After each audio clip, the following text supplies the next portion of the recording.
Бир сутканын ичинде республиканын аймагында 16 өрт кырсыгы катталып, аларды өчүрүүгө 18 өрт өчүрүү бөлүмдөрү тартылган. Бул тууралуу өзгөчө кырдаалдар министрлигинен билдиришти. Маалыматка ылайык, Бишкектин Мамытов көчөсүндө Opel Astra үлгүсүндөгү унаа толугу менен күйгөн. Ленин районунун Ак Орду бир конушундагы Таштар Ата көчөсүндө үйдүн 30 чарчы метр мончосу толугу менен күйгөн. Ал эми Бишкектин Товарный көчөсүндө жалпы аянты 210 чарчы метр турак үй толугу менен күйгөн. Нарын шаарынын Шералиев көчөсүндөгү тез тамактануучу жайынын 15 чарчы метр шыбы, газ, плита жана электрондук тараза өрттөнгөн. Өрттүн себеби такталууда.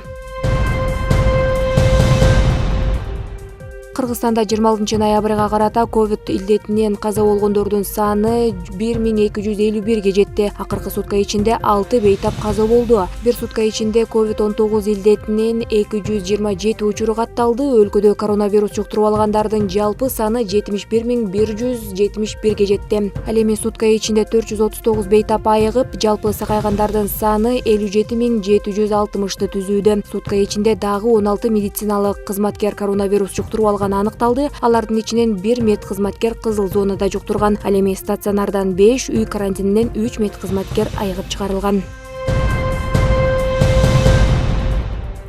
Нокен райондук ички иштер бөлүмүнүн кызматкерлери жергиликтүү тиешелүү мекеме өкүлдөрү менен биргеликте өспүрүмдүн аталышындагы рейд өткөрдү. Бул тууралуу Жалал Абад облустук милициясынан билдиришти. Маалыматка ылайык, рейдтин алкагында өспүрүмдүн түнкү убактарда себепсиз коомдук жайларда жүргөн учурлары көзөмөлгө алынды. Жүргүзүлгөн ыкчам алдын алуу иш-чараларынын жүрүшүндө жашы жете электер тарабынан жасалган 2 уурулук фактысынын бети ачылды. Ата-энесинин же мыйзамдуу өкүлүнүн коштоосу жок түнкү убакта көчөдө жүргөн 10 өспүрүм аныкталып, тиешелүү жумуштар аткарылды.